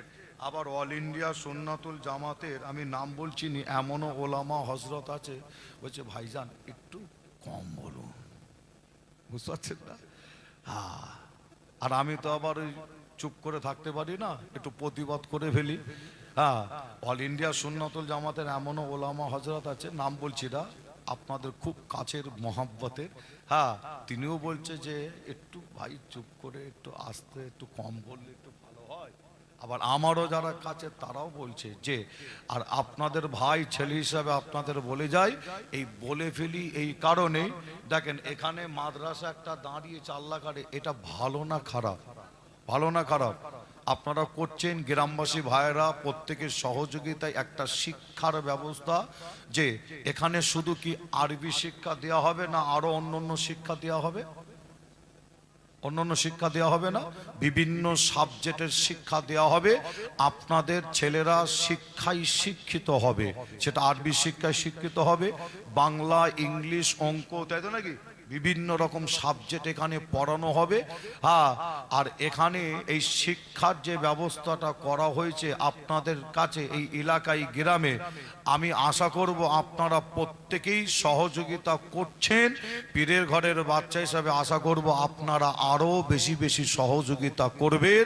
যে এই সহযোগিতা করা মানে আপনারা প্রত্যেকেই জানেন আপনার দান, আপনার হচ্ছে কষ্ট, আপনার মেহনত, আপনার সময় এই মাদ্রাসায় যখন দেবেন, ওই দান, আপনার সময়, আপনার কষ্ট, মেহনতটা আমার আল্লাহর দরবারে কবুল হয়ে যাবে। জোরে বলো, আরো জোরে হবে না? যে এখন যারা হিংসুক কিছু বক্তা আছে, হিংসুক কিছু পীরজাদা আছে, যারা বিরোধিতা করে, এরা একটা জিনিস এদের মাথায় ঢুকে গেছে, কি এই মডেল তৈরি হলে তাদের বিপদ। কেন? এই মডেলের বাচ্চারা যদি রুখে যদি দাঁড়ায়, বুঝতে পারছেন না? মডেলের বাচ্চারা যদি রুকে যদি দাঁড়ায়, তার মানে এই মডেলের ছোট ছোট বাচ্চারা যেভাবে তৈরি হচ্ছে, আপনারা মোবাইলে দেখছেন না বক্তব্য, ছোট ছোট বাচ্চারা আল্লাহ কারে কিভাবে তৈরি হচ্ছে, আল্লাহ একবার দেখলে জান ঠান্ডা হয়ে যায়। ঠিক না ভুল? ছোট ছোট বাচ্চারা আল্লাহ কারে যেভাবে তৈরি হচ্ছে, এরা কিন্তু হিসাব করে দেখেছে কয়েক বছর পরে আমাদের আর এরকম জায়গায় জলসা করা কঠিন ব্যাপার হয়ে যাবে।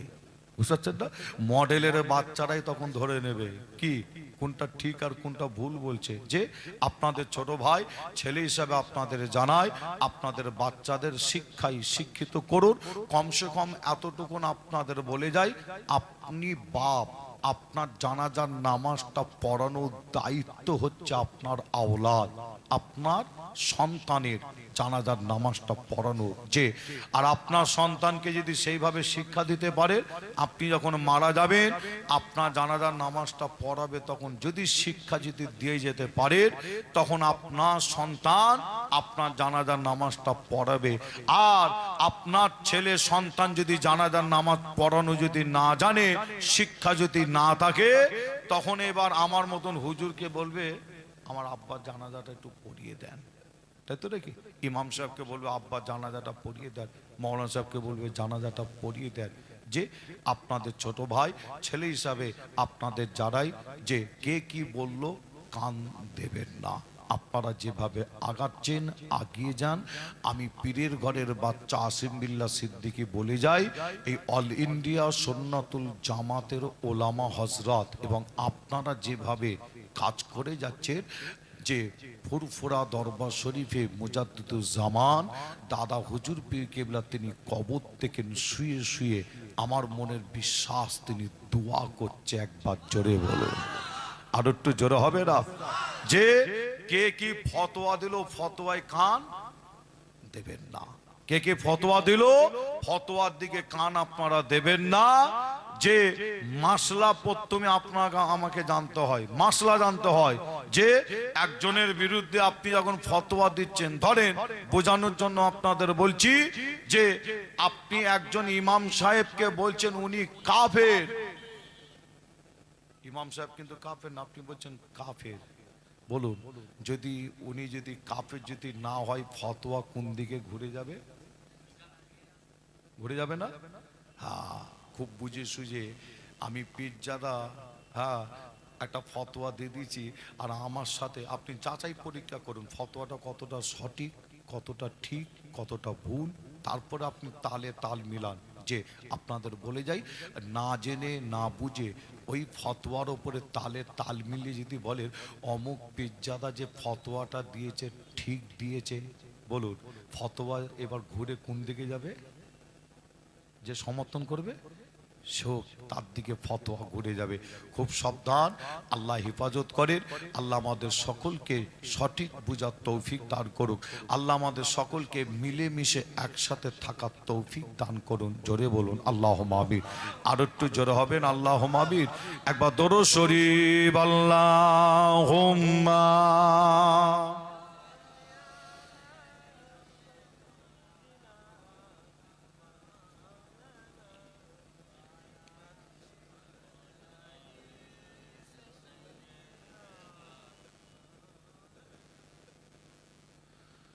ও গো চাঁদ তুমি বলে দাও আমার নবীজি কোথায়। জোরে হবে না সুবহানাল্লাহ? আর একটু জোরে বলবেন না?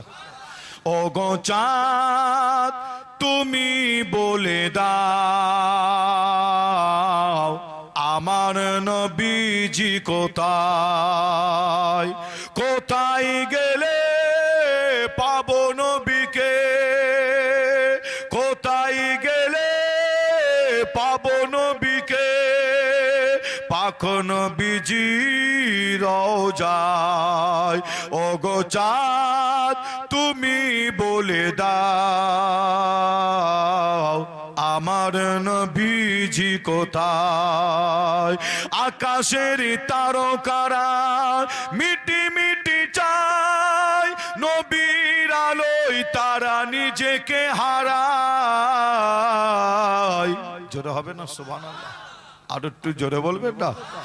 আকাশের তারকারা মিটি মিটি চায়, নবীর আলোয় তারা নিজেকে হারায়। ওরে কাবা, ওরে কাবা তুমি বলে দাও আমার নবীজি কোথায়।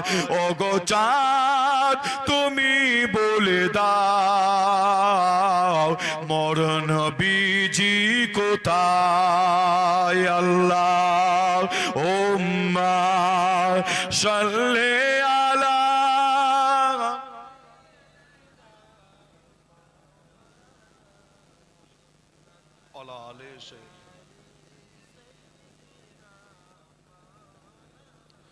আমার দিনদার ইমানদার নেককার আল্লাহওয়ালা ভাইজানেরা, জওয়ান যুবকেরা, পর্দার অন্তরের আড়ালে অবস্থিত আমার মা ও বোনেরা, আপনাদের ছোট ভাই ছেলে হিসাবে আপনাদের কাছ থেকে বিদায় নেওয়ার আগে আপনাদের বলে যাব, আল্লাহর কোরআন শরীফে একটা ছোট্ট আয়াত প্রায় টাইমে প্রায় সময় আমরা শুনে থাকি। আয়াতটা হলো কুল্লু নাফসিন যায়িকাতুল মউত।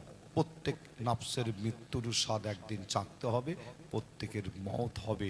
কিন্তু মনে রাখবেন, ঈমান হারা অবস্থায় যদি মওত হয়, জান্নাত যাওয়া তো দূরের কথা, জান্নাতের খুশবুটা নাকে পর্যন্ত পাওয়া যাবে না। ঈমান যদি হারিয়ে ফেলে, জান্নাত যাওয়া তো দূরের কথা, জান্নাতের খুশবু নাকে পাওয়া যাবে না। যে প্রত্যেকের মওত কিন্তু হবে। আল্লাহ কোরআন শরীফের মধ্যে আল্লাহ জানালেন, আইনামা তাকুনু ইদরকুল মওত ওয়ালাউ কুনতুম ফি বুরুজিন মুশাইয়্যিদা। যে এই মওত থেকে আমি আপনি বাঁচার জন্য যতই চেষ্টা করি না কেন, একদিন আপনার আমার সাথে মওত দেখা করবে। অর্থাৎ প্রত্যেকের মওত একদিন না একদিন হবে। আমার রসুল একটা হাদিস শরীফের মধ্যে আল্লাহ রসুল বলছেন, বাদিরু বিল আমাল কাবলা আন তামুত। এর মানে হলো আল্লাহ রসুল বলছেন, তোমাদের মৃত্যু আসার আগে, মওত হওয়ার আগে যত তাড়াতাড়ি পারো ভালো কাজগুলো তাড়াতাড়ি করে করে লাও।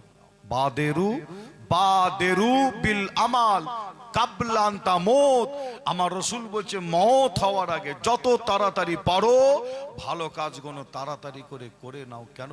মওতের টাইম, মওতের সময় যখন তোমার হয়ে যাবে, আর ভালো কাজ করার সুযোগ টাইম দেয়া হবে না। যে তাই আপনাদের ছোট ভাই ছেলে হিসাবে আপনাদের বলে যাব, খাজা হুজুরের কথা আপনাদের কাছে বলছিলাম, কমপ্লিট করতে পারবো কিনা জানি না, তবে এতটুকুন বলে যাই, খাজা হুজুর তিনি এত আমলি জিন্দেগি, আমলি ময়দান তৈরি করেছিলেন, ইন্তেকালের পরে পৃথিবীর কোনো মানুষ লিখেছিল যে না, খাজা হুজুরের কপালের ওপরে আল্লাহর তরফ থেকে একটা আরবি জবানে লেখা হয়েছিল কি, খাজা হাবিবুল্লাহে মাতাগিবুল্লাহ। খাজা বাবা আল্লাহর বন্ধু, আল্লাহর দোস্ত, আল্লাহর মহাব্বতে দুনিয়া থেকে বিদায় নিয়েছেন। জোরে বলো, আরো জোরে হবে না? যে কিতাবের মধ্যে পাওয়া যাচ্ছে, হজরতে জুন্নুন মিসরি একজন আল্লাহর ওলি, তিনার ইন্তেকালের পরে মাটি দিয়ে দেওয়ার পরে, কবরে মাটি দেওয়ার পরে তিনার কবরের ওপরটায়, কাঁচা কবরের ওপরে আল্লাহর তরফ থেকে হঠাৎ করে একটা লিখা দেখা গেল। কি লিখা? জুন্নুন হাবিবুল্লাহে মিনা সৌকে কাতিরুল্লাহ। এর মানে হলো জুন্নুন আল্লাহর বন্ধু, আল্লাহর দোস্ত, আল্লাহর মহাব্বতে নিজের জানকে কুরবান করে শহীদ হয়ে গেছে। জোরে বলো, আর একটু জোরে হবে না? মুসলমানের ঘরে ছেলে মেয়েরা, আব্বারা, তরুণেরা, আয়ামা নওজওয়ান যুবকেরা, পর্দার অন্তরালে মা বোনেরা, এ আমার নবী প্রেমিকেরা, তাই আমি আসিম বিল্লাহ আপনাদের ছোট ভাই, ছোট ছেলে হিসাবে আপনাদের জানিয়ে দেয়, এ যুবকেরা, আজও আপনি গেলে দেখতে পাবে, আজও পর্যন্ত দেখতে পাওয়া যায়, আজও আপনি গেলে দেখতে পাবে ওই পাথরটা আজও পর্যন্ত একটা জায়গায় রাখা আছে, যে পাথরটা খাজা হুজুরকে ছোড়া হয়েছিল জানে মারার জন্য। এ নবী প্রেমিকেরা, ওই পাথরটা দেখার জন্য আপনাকে করতে হবে কি জানে? খাজা হুজুরের মাজার জিয়ারত করবে। এই মাজার জিয়ারত করার পরে আপনি ওখান থেকে দাঁড়িয়ে ওপর দিকে তাকালে দেখতে পাবে একটা বিশাল বড় পাহাড় একটা দেখতে পাবে। এ নবী প্রেমিকেরা, ওই পাহাড়টার নাম খাজা হুজুরের জীবনীর মধ্যে পাওয়া যায় তারাগড় পাহাড়। তারাগড় পাহাড় বলা হয়। এ নবী প্রেমিকেরা, ওই পাহাড়ের ওপরে উঠতে হয় পাথর দেখার জন্য। খাজা হুজুরকে যে পাথরটা ছোড়া হয়েছিল জানে মারার জন্য, ওই পাথরটা দেখার জন্য ওই তারাগড় পাহাড়ে উঠতে হয়। নিচু থেকে গাড়ি ভাড়া পাওয়া যায়, গাড়ি চেপে পাহাড়ের ওপরে আপনি উঠবেন। ওই পাহাড়ের ওপরে গাড়ি চেপে ওঠার পরে আপনি দেখতে পাবেন ওই পাহাড়ের ওপরে আল্লাহ ওলিদের মাজার, শহীদান হুজুরদের মাজার। এই মাজার জিয়ারত করবেন, আপনি দোয়া নেবেন। তবে আমি আসিম বিল্লাহ জানিয়ে দিয়ে যায়, অবশ্যই আল্লাহর ওলিদের মাজার জিয়ারত করা যায়, এতে কোনো গুনাহ নাই। কবর জিয়ারত করা যায়, এতে কোনো গুনাহ নাই। এ যুবকেরা, তবে আপনাদের জানিয়ে দিয়ে যায়, কোন মাজারে কোন কবরে গিয়ে আপনি সেজদা দিতে পারবেন না, আপনি ফুল দিতে পারবেন না, আপনি চাদর দিতে পারবেন না। কোন মাজারে কোন পীরের দরবারে গিয়ে আপনি গিয়ে বলতে পারবেন না আমার একটা সন্তান নাই, একটা সন্তান দেয়। আপনি তখন গুনাহ করবেন, গুনাহ করবে। এ যুবকেরা, চাইতে যদি হয় আল্লাহর কাছে চান, বলতে যদি হয় আল্লাহকে বলো, চাইতে যদি হয় আল্লাহর কাছে চান, বলতে যদি হয় আল্লাহকে বলো। এ নবী প্রেমিকেরা, আপনাদের জানিয়ে দিয়ে যায়, আল্লাহর ওলিদের মাজার যাবে, আপনি জিয়ারত করবে, আপনি আল্লাহর ওলিদের মাজারে গিয়ে এতটুকুন আপনি বলতে পারেন, আল্লাহ আমি দাদা হুজুরের মাজার, আল্লাহ আপনার ওলি বান্দার মাজারে এসে দাঁড়িয়েছি, আল্লাহ আপনার ওলি বান্দা আল্লামা রুহুল আমিন সাহেব হুজুরের মাজারে এসে দাঁড়িয়েছে, আল্লাহ আপনার ওলি বান্দা সুফি ফাতে আলী ওয়াইসি হুজুরের মাজারে এসে দাঁড়িয়েছে। ও রব্বুল আলামিন, আল্লাহ আপনি খাজা হুজুরের ওসিলায়, আল্লাহ আপনি দাদা হুজুরের ওসিলায়, আল্লাহ আমি বসিরাতে রুহুল আমিন হুজুরের ওসিলায়, হুজুর আমি আপনার আল্লাহর ওলির দরবারে দাঁড়িয়ে, আল্লাহ আপনার দরবারে দুটো হাত তুলেছি, আল্লাহ দরবারে ওই ওলির ওসিলা দিয়ে যখনই আল্লাহ দরবারে দোয়া চাইবে, আমার আল্লাহ পাক ওই সময় থাকতে না পেরে আমার আপনার মতো গুনাহগারের হাতকে আল্লাহ কবুল করে না। আরো জোরে বলুন সুবহানাল্লাহ। এ মুসলমানেরা, তবে আপনাদের জানিয়ে দিয়ে যায়, আপনি এতটুকু করতে পারেন, একজন অলি বান্দার মাজারে গিয়ে, আল্লাহর অলির মাজারে গিয়ে এতটুকু করতে পারেন, আপনি ওসিলা দিতে পারেন, ওসিলা দিতে পারেন। ওসিলা ছাড়া আপনি কিছুই করতে পারেন না। আপনি মাজারে গিয়ে চাইতে পারবেন না, মাজারে ফুল চাদর দিতে পারবেন না, সেজদা দিতে পারবেন না।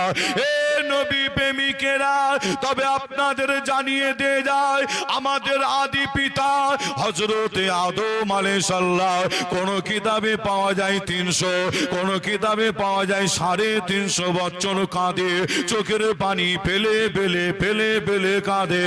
এই 300 থেকে 350 বছর কাঁদার পরে আল্লাহ দরবারে আমাদের আদি পিতা আমাদের নবীর নামের ওসিলা দিল।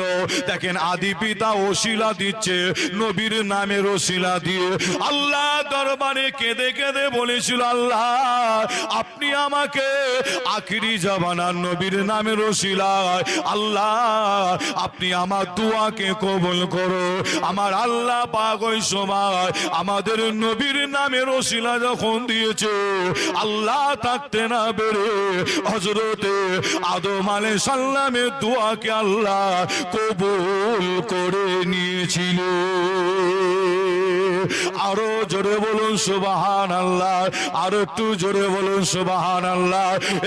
নবী প্রেমিকেরা, তবে আপনাদের জানিয়ে দিয়ে যায়, মাজার জিয়ারত, কবর জিয়ারতের একটা নয়, অনেক দলিল আল্লাহ কারে আছে। তবে আমি আপনাদের জানিয়ে দিয়ে যাই, হাদিস শরীফের মধ্যে পাওয়া যায়, আম্মা জান হযরতে আয়েশা হুজুর জানার, আল্লাহর নবী আর আমি একই বিছানার উপরে ঘুমাচ্ছি। আম্মা জান হযরত আয়েশা হুজুর বলে, আল্লাহর নবী আর আমি একই বিছানার উপরে ঘুমাই। হঠাৎ করে আমি আয়েশা, আমার ঘুম ভেঙে যায় গভীর রাত্রে।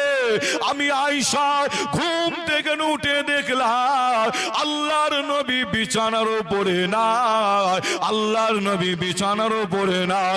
আমি আয়েশা ওই সময় আল্লাহর নবীকে আমি খুঁজতে বার হয়। আমি আয়েশা আল্লাহর নবীকে খুঁজতে খুঁজতে অন্য অন্য আম্মা জানদের ঘরের কাছে গিয়ে দেখলাম আল্লাহর নবীকে খুঁজে পাওয়া যাচ্ছে না। আমি আয়েশা ওই সময় আল্লাহ নবীকে খুঁজতে খুঁজতে মদিনার কবরস্থান জান্নাতুল বাকি কবরস্থানের কাছে গিয়ে দেখলাম আল্লাহর নবী ওই মদিনার কবরস্থান জান্নাতুল বাকি কবরস্থানের ধারে দাঁড়িয়ে আমার নবী কিছু তেলাওয়াত করে, আল্লাহ নবী কবর জিয়ারত করে, নবী আমার জান্নাতুল বাকি কবরস্থানবাসীর জন্য দুয়া চাইছে।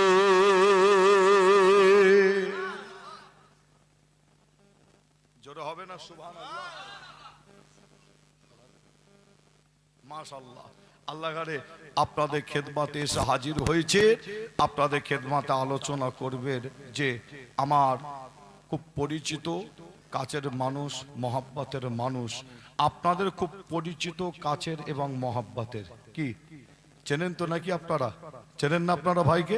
মাশাআল্লাহ, মাওলানা মোহাম্মদ হাফেজ নাজিম উদ্দিন রহমানি আমার ভাই আপনাদের খেদমতে এসেছেন। খুব সুন্দর আলোচনা করেন, অনেক গুরুত্বপূর্ণ আলোচনা করেন। আপনারা ধীর স্থিরভাবে বসে শুনবেন।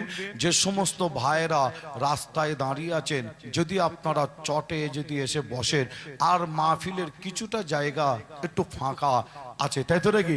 আল্লাহ কারা আপনারা এসে বসেছেন, আমার ভাইয়েরা চাচারা, আল্লাহ আপনাদের বসাকে কবুল করুক। আমার মা বোনেদের বসাকে আল্লাহ কবুল করেন। জোরে বলুন আল্লাহুম্মা আমিন। আপনারা যদি ওই জায়গাটাও যদি পূরণ করে দেন, আল্লাহ কারে মাহফিলটা আরো সৌন্দর্য হবে, ঠিক না ভুল? যে একটা মাহফিল যখন তৈরি হয়, কমিটির ছেলেরা যদি মাহফিলটা তৈরি করতে গিয়ে 1 কোটি টাকা যদি খরচ করে, আর এই মাহফিলে যদি 1 লক্ষ যদি মানুষ এসে বসে, মদিনা শরীফের মসজিদের মুয়াজ্জিন বা ইমামরা এসে যদি আলোচনা করে, সারা রাত ধরে যদি আলোচনা হয়, সারা রাত ধরে আপনারা যদি বসে বসে আলোচনা শোনেন, আল্লাহ যদি কবুল যদি না করে, বলেন 1 কোটি টাকা খরচ করা কি কোনো লাভ হবে? 1 কোটি মানুষ যদি বসে, 1 লক্ষ মানুষ যদি এসে বসে, কোনো লাভ হবে? হবে না, তাই তো নাকি? মদিনা শরীফ, মক্কা শরীফে মসজিদের ইমাম মুয়াজ্জিন যা আছে সবাই যদি এসে আলোচনা করে, কোনো লাভ হবে কি? হবে না। সারা রাত ধরে বসে থাকাও বেকার হবে। তাই আপনাদের বলি, লোক অনেক বেশি কম এটা ব্যাপার নাই, যে এই লোক কম বেশির বিষয়টা হচ্ছে কি, মাহফিলের একটা সৌন্দর্য, ঠিক না ভুল? যে আল্লাহ কারে আপনারা অনেক ভাই, আল্লাহ কারে যে অনেক ভাই, অনেক চাচা, মাহফিলের আমার কমিটি ভাইরা যতটুকুন প্যান্ডেলের ব্যবস্থা করেছে প্রায় ধরতে গেলে হয়ে গেছে। আর বাকিটা যদি এসে বসে, কি মনে হয় সৌন্দর্য বাড়বে না কমবে? বাড়বে। আল্লাহ কারে আমার মাওলানা সাহেব ভাই এসেছেন, আল্লাহ কারে অনেক গুরুত্বপূর্ণ আলোচনা করে। আমি বিদায় নেব, তবে বিদায় নেওয়ার আগে আপনাদের বলে যাই, আলোচনা কমপ্লিট করতে পারলাম না, কয়েকটা দিক আলোচনা তুলে ফেলেছি, কমপ্লিট করতে পারলাম না, এতটুকুন বলে যাই, আপনাদের এতটুকুন জানিয়ে দিয়ে যায়। সেটা হলো কি, যে আপনার ইমাম মালিক, হযরত ইমাম মালিক হুজুর কিতাবের মধ্যে লিখছেন কি, হযরত ইমাম মালিক হুজুর কিতাবের মধ্যে লিখছেন, ওই জান্নাতুল বাকি কর্মস্থানে একটা নাই, দুটো নাই, 10,000 সাহাবা হুজুরের শুধু কবর মোবারক রয়েছে। জোরে বলবেন না? 10,000। আরো অন্যান্য কত, আরো অন্যান্য মানুষের কবর আছে। এবার চিন্তা করুন, কর্মস্থানের এরিয়াটা ছোট না বড়? কত বড় চিন্তা করছে। আমি নিজে ওই কর্মস্থান জিয়ারত প্রতি বছরে কম বেশি, প্রতি বছর আল্লাহ নিয়ে যায় কম বেশি। হ্যাঁ, আমি নিজে জিয়ারত করি প্রায় যখনই যাই। তবে জিয়ারত করার জন্য দুটো টাইম ওখানে কর্মস্থানের মেন গেট খোলা হয়। একটা হচ্ছে জোহরের নামাজের পর, আর একটা হচ্ছে ফজরের নামাজের পর। যে আমি বলবো, আপনারা আল্লাহ আপনাদের যাওয়ার তৌফিক দান করেন, যখনই যাবেন ওর ভেতরে জিয়ারত করতে যাবেন। ফজরের নামাজের পর তখন কিন্তু জিয়ারত করতে যাবেন, জোহরের নামাজের পর যাবেন না। কেন? আপনার জুতো পায়ে ছাড়া আপনি ভেতরে ঢুকতে পারবেন না, এত গরম। আর জুতো পায়ে ভেতরে ঢোকা মানে কি? বিয়াদবি। এটা কি? আদবের খেলাফ, একটা বিয়াদবি। মনে রাখবেন, যে যেখানে জান্নাতি সাহাবা হুজুরা শুয়ে আছে, সেখানে জুতো পায়ে ঘুরতে আপনি পারবেন? অনেক মানুষ জুতো পায়ে ঘুরছে, আল্লাহ তাদের মাফ করুক, আল্লাহ আমাকেও মাফ করুক। তবে আমি যখন ঢুকি ভেতরে ফজরের নামাজের পর, ওয়েদারটা ঠান্ডা থাকে, একটু খালি পায়ে ভেতরে ঢুকে জিয়ারত করি। এ মাথা থেকে ও মাথায় হেঁটে যেতে গেলে অনেকটা সময় লাগে। 10,000 সাহাবা হুজুরের কবর মুবারক রয়েছে। আম্মাজান হযরত আয়েশা হুজুর বলছেন হাদিস শরীফের মধ্যে কি, আমার আপনার নবী গভীর রাত্রে মাঝে মধ্যে উঠে আল্লাহ রসুলকে জান্নাতুল বাকি কর্মস্থান জিয়ারত করে দোয়া চাইতেন। জোরে বলুন, আরো জোরে হবে না? যে কবর জিয়ারতের দলিল আল্লাহ কারে অনেক আছে। তবে এটাও পাশাপাশি বলতে হয়, কোন কবরে গিয়ে আপনি বলতে পারবেন, যে খাজা হুজুরের মাজারে গিয়ে বলতে পারবেন যে আমার একটা সন্তান নেই, খাজা হুজুর একটা সন্তান দেন? বলা যাবে কি? আচ্ছা, মাজারে গিয়ে সেজদা করা যাবে? যে মাজারে ফুল চাদর, যে না, আল্লাহ হেফাজত করে এই সমস্ত শিরক বেদাত থেকে। আল্লাহ আমাদের সকলকে হেফাজত করে। সেজদা একমাত্র আল্লাহকে দেবেন। আল্লাহ সেজদার ওসিলায় দুনিয়া আখিরাতে আল্লাহ কোনো জায়গায় কমতি রাখবে না। জোরে বলুন সুবহানাল্লাহ। আমি বিদায় নিই। আমি এখান থেকে আবার একটু যাবো, এটা কোথায় বেশ বলছিলাম, ও এখান থেকে আবার যাবো একটু ইয়েতে, আবার জঙ্গলপুরে যাবো, আবার জঙ্গলপুর না কি আছে, হ্যাঁ ওটা মনে হচ্ছে বাদুরিয়া না কোথা থেকে যেতে হবে, যদুরহাটি না কি আছে ওইদিকে, ওখান থেকে আবার যেতে হবে। গিয়ে একটু হাজিরি অর্থাৎ আখিরি দোয়া মোনাজত একটু ওখানে সামিল হতে হবে, দোয়া চাইবেন, বিদায়রি। আর ফুরফুরা দরবার শরীফে আপনারা যাবেন, প্রত্যেককে দাওয়াত দিচ্ছি যে প্রত্যেকে যাবে। জুম্মার দিন শুক্রবারটা বাড়িতে থাকি, জুম্মার দিন শুক্রবার দিনের বেলা থাকা হয়।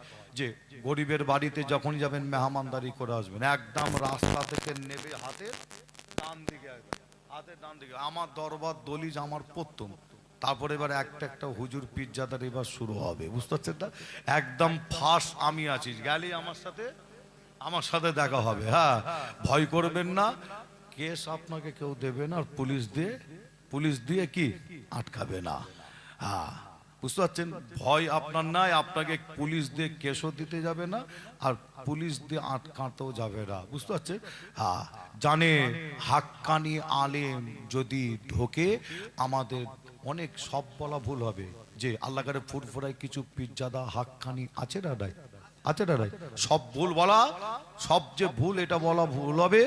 আমার ফুরফুরা আমার চাচাদের মধ্যে আল্লাহ করে আপনাদের বলছি, আমার চাচাজানদের মধ্যে হাক্কানি বিশ্বায় আল্লাহ করে আছে, সংখ্যাটা হচ্ছে একদম কম। তারা মুখ খুললে এরা গালাগালি দিয়ে বন্ধ করে দেয়। বুঝতে পারছেন না? কিছু আছে মোবাইলে দেখছেন না, যে কয়েকজন আপনার মোবাইলে দেখছেন না বেশি লাফাচ্ছে, যে যেনারা হাক্কানি আছে, এই হাক্কানি পিজ্জাদা বলেন আর পীর সাহেব বলুন, যারা হাক্কানি আছেন, যারা সঠিকটা কোনটা সঠিক কোনটা ভুল, যেটা আপনার ভুল ভুলটাকে ভুল বলে, সঠিকটাকে সঠিক বলে, এমনও আছে আল্লাহ কারে। কিন্তু সঠিকটাকে সঠিক যখনই বলে, এই কজন যাদের মোবাইলে দেখা যায়, এরা এমন ভাষায় কথা বলে, এমন ছোট বড় গালাগালি করে, ইজ্জতের ভয়েতে অনেকে চুপ করে আছে। কিসের ভয়? ইজ্জতের ভয়। মনে রাখবেন যে সব যে খারাপ তা না, আল্লাহ কারে আছে। যে তবে আপনাদের ছোট ভাই ছেলে হিসাবে আপনাদের কাছে দোয়া চেয়ে যাই, যে আল্লাহ যেন আমাকে, আমার চিন্তা ভাবনাকে, আমার চলার পথকে আল্লাহ যেন কবুল করেন। জোরে বলুন আল্লাহুম্মা আমিন। আরো একটু জোরে বলুন আল্লাহুম্মা আমিন। বিদায় নিই, আমার ভাই আপনাদের কাছে এসেছেন, একটু সকলের তাকবীর দেন, নারে তাকবীর। আর একটু জোরে হবে না? নারে তাকবীর, নারে তাকবীর, নারে তাকবীর। মক্কা শরীফ, মদিনা শরীফ, আজমির শরীফ, ফুরফুরা দরবার শরীফ, জলসায়ে মিলাদুন নবী, আমার কমিটি সাহেবানগণ, শ্রোতা বিন্দু, আমাদের সকলের মাওলানা নাজিমুদ্দিন রহমানী ভাইজান, নারে তাকবীর, নারে তাকবীর। মাশাআল্লাহ আপনাদের খেদমতে এসেছে। বিদায় দি, আসসালামু আলাইকুম। দরুদ শরীফ আল্লাহুম্মা।